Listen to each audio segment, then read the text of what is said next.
అందరికీ నమస్కారం. తన్వి చెప్పే కథలకు స్వాగతం. ఈరోజే మొదటిసారిగా మా ఛానల్ చూస్తున్నట్లయితే ప్లీజ్ లైక్ చేయండి, షేర్ చేయండి, సబ్స్క్రైబ్ చేసి మమ్మల్ని సపోర్ట్ చేయండి. మన హిందూ సంప్రదాయంలో వారాహిదేవిని ఆషాఢ మాసంలో పూజిస్తారు. వారాహి అమ్మని పూజించడం వల్ల అష్టసుఖాలు లభిస్తాయి. అయితే ఈ వారాహి నవరాత్రి జూలై 6వ తేదీని ప్రారంభమై జూలై 15న ముగుస్తుంది. 9 రోజుల పాటు వారాహి నవరాత్రులు జరుపుకుంటారు. ఈ వారాహి నవరాత్రులు చాలా శక్తివంతమైనవి. వారాహి అమ్మవారు చాలా మహిమగలది.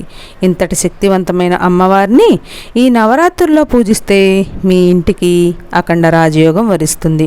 ఈ 9 నవరాత్రి రోజుల్లో ఏదైనా ఒక రోజున ఈ వీడియోలో చెప్పిన విధంగా మీ ఇంట్లో పూజ చేసి చూడండి. ఒక్కరోజు ఈ వారాహి అమ్మవారి పూజ చాలా శక్తివంతమైనది.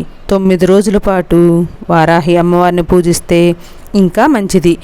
ఈ నవరాత్రుల్లో ఆ వారాహి అమ్మని ఒక్కసారి పూజించినా సరే ఆ అమ్మవారి చల్లని చూపు మీ ఇంటిపై పడుతుంది. ఏ ఇంటి మీదైతే అమ్మవారి అనుగ్రహం ఉంటుందో అలాంటి ఇళ్లల్లో అష్టైశ్వర్యాలు నిండి ఉంటాయి. మీకు ఎలాంటి సమస్యలు ఉన్నా సరే శక్తివంతమైన ఈ అమ్మవారిని పూజిస్తే మీ సమస్యలన్నీ వెంటనే తీరిపోతాయి. వారాహి అమ్మవారికి పూజ సాయంత్రం 6 నుంచి 9 లోపు మాత్రమే చేసుకోవాలి. మీ ఇంట్లో అమ్మవారి పూజను చేసుకోవాలనుకుంటే వారాహి అమ్మవారి ఫోటోను తీసుకువచ్చి దేవుడి మందిరంలో పెట్టుకోవాలి. మీ పూజా మందిరాన్ని శుభ్రం చేసి అమ్మవారి ఫోటోని పెట్టండి. లేదా మీ పూజ గదిలో లక్ష్మీదేవి పటం ఉన్నా సరిపోతుంది. వారాహి అమ్మవారిని ఏ రూపంలోనైనా పూజించుకోవచ్చు.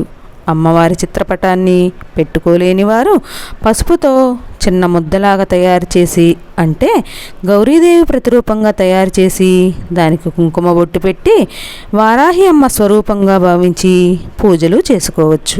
అమ్మవారి పూజ చేసే ముందు స్త్రీలు తలస్నానం చేసి ఇల్లంతా శుభ్రంగా తుడుచుకోవాలి.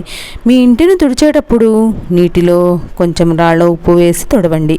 ఇలా చేయడం వల్ల మీ ఇంట్లో ఉన్న నెగిటివ్ ఎనర్జీ మొత్తం తొలగిపోతుంది. ఈ విధంగా మీ ఇంటిని శుభ్రపరుచుకున్నాక ఇల్లంతా పసుపు నీళ్లు చల్లుకోవాలి. మీ ఇంటి గడపలకు తప్పకుండా పసుపు రాసి కుంకుమ బొట్లు పెట్టుకోవాలి. అలాగే మీ ఇంటి గుమ్మం ముందు ఖచ్చితంగా ముగ్గులు వేసుకోవాలి. కళకళలాడుతున్న గుమ్మాన్ని చూసి ఆ వారాహి అమ్మవారు మీ ఇంట్లోనే స్థిర నివాసం ఉంటుంది. మీ పూజ గదిని కూడా శుభ్రం చేసుకుని దేవుని పటాలకు పసుపు కుంకుమలు పెట్టి పూలతో అలంకరించుకోవాలి. పూజ ప్రారంభించే ముందు మీ పూజ గదిలో ఖచ్చితంగా అక్షింతలను పెట్టుకోవాలి. వారాహి అమ్మవారి పూజలో ఖచ్చితంగా ఎరుపు రంగు పుష్పాలు ఉండాలి. వారాహి అమ్మవారికి ఎరుపు రంగు అంటే చాలా ఇష్టం. కాబట్టి మీరు పూజ చేసేటప్పుడు ఎరుపు రంగు పూలను అమ్మవారికి సమర్పించండి. పూజ ప్రారంభించే ముందు మీ పూజ గది దగ్గర కూడా అష్టదళ ముగ్గును వేసి ముగ్గు మీద పసుపు కుంకుమలు వేసి అలంకరించుకోవాలి. తర్వాత అమ్మవారికి ముందు తాంబూలం పెట్టి ఒక చీర కానీ జాకెట్ ముక్కను కానీ అమ్మవారికి సమర్పించి పూజ ప్రారంభించండి. అమ్మవారికి సమర్పించిన ఈ చీరను మీరు కట్టుకోవచ్చు. లేదంటే ఒక ముత్తైదువుని మీ ఇంటికి పిలిచి అమ్మవారి స్వరూపంగా భావించి వారికి పసుపు కుంకుమలతో సహా ఈ వస్త్రాన్ని వాయనంగా ఇవ్వండి.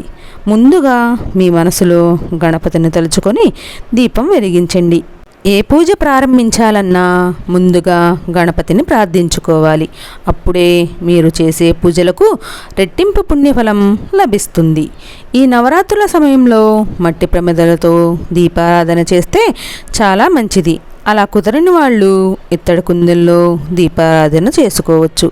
దీపం వెలిగించే ముందు దీపానికి పసుపు రాసి కుంకుమ బొట్టు పెట్టి దీపంలో నువ్వుల నూనె పోసి అందులో 5 ఒత్తులు వేసి దీపాన్ని వెలిగించండి.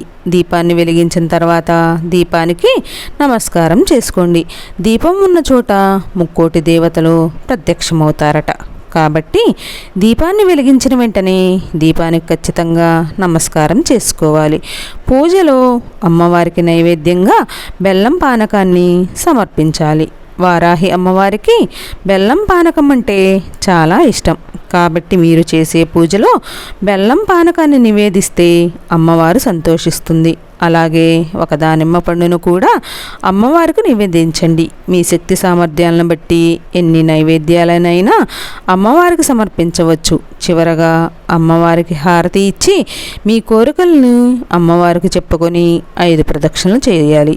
తర్వాత అమ్మవారికి సాంబ్రాణి ధూపం వేయాలి. వారాహి అమ్మ పూజలో ధూపానికి చాలా ప్రాముఖ్యత ఉంటుంది. ధూపం వేస్తేనే మీ పూజ పూర్తయినట్టు. ఈ విధంగా అమ్మవారికి పూజ చేసిన తర్వాత మీ పూజ గదిలో ఉన్న అక్షింతలను మీ ఇంట్లో ఉన్న ప్రతి ఒక్కరూ వేసుకోవాలి. పూజ గదిలో ఉన్న అక్షింతలను చాలా మహిమ ఉంటుంది. కాబట్టి ఈ అక్షింతలను మీ తలపై వేసుకుంటే ఆ అమ్మవారి ఆశీర్వాదాన్ని పొందవచ్చు. ఈ విధంగా ఈ నవరాత్రుల రోజుల్లో ఏదైనా ఒక రోజున అమ్మవారికి పూజ చేస్తే మీ ఇంటికి సుఖ సంతోషాలు వరిస్తాయి. పూజ చేసేటప్పుడు ఒక శక్తివంతమైన వారాహి మంత్రాన్ని జపిస్తే మీకు అదృష్టం కలిసి వస్తుంది. ఆ మంత్రం ఏమిటంటే ఓం హ్రీం వారాహి హరి ఓం. ఈ విధంగా నవరాత్రులు మొదలైనప్పటి నుంచి ప్రతిరోజు ఈ మంత్రాన్ని చదవండి. వారాహి అమ్మవారి అనుగ్రహం మీ ఇంటిపై ఖచ్చితంగా ఉంటుంది. అలాగే మీ పూజ గదిలో ఖచ్చితంగా రాగి చెంబును పెట్టుకోవాలి. రాగి చెంబు నిండా నీళ్లు పోసి అందులో 1 రూపాయి బిళ్ళను వేసి మీ పూజ గదిలో పెట్టుకోవాలి. ఈ నవరాత్రులు అయ్యేంత వరకు ఈ 9 రోజులు రాగి చెంబులో ఉన్న నీటిని మారుస్తూ ఉండాలి. ఈ నవరాత్రుల సమయంలో రోజు పూజ చేయలేని వారు రాగి చెంబులో ఉన్న నీళ్లను మారుస్తూ అమ్మవారికి నమస్కారం చేసుకోండి. ఇలా చేస్తూ ఉంటే ఈ 9 రోజులు పూజ చేసినంత పుణ్య ఫలితం లభిస్తుంది. అలాగే ఎన్ని పూజలు చేసినా పరిహారాలు చేసినా మీ కోరికలు తీరడం లేదనుకునేవారు ఇంట్లో పూజ చేసుకునేటప్పుడు అమ్మవారి బీజమంత్రాన్ని జపించి చూడండి. మీ జీవితంలో ఎన్నో అద్భుతాలు జరుగుతాయి. ఆ మంత్రం ఏమిటంటే ఐం క్లీం సౌ అనే మంత్రాన్ని 11 సార్లు జపించాలి. ఇలా చేయడం వల్ల మీ సమస్యలకు పరిష్కారం దొరుకుతుంది. ఏదో ఒక రూపంలో మీ సమస్య తొలగిపోతుంది. ఈ మంత్రం చాలా శక్తివంతమైంది. చాలా శక్తివంతమైన పూర్వం హిరణ్యకశిపుడు అనే రాక్షసుని సంహరించి భూలోకాన్ని ఉద్ధరించిన విష్ణు అవతారమే వరాహమూర్తి. వరాహమూర్తికి ఉన్న స్త్రీతత్వమే వారాహి అమ్మ. ఈ 9 రోజులు భక్తి శ్రద్ధలతో అమ్మవారిని పూజిస్తే చాలా మంచిది. అలా చేయలేని వారు కనీసం ఈ వీడియోలో చెప్పిన విధంగా ఒక్కరోజైనా అమ్మవారి పూజను చేసుకోండి. ఇక ఆషాఢ మాసంలో జరుపుకునే వారాహి అమ్మవారి నవరాత్రులని గుప్త నవరాత్రులని పిలుస్తూ ఉంటారు.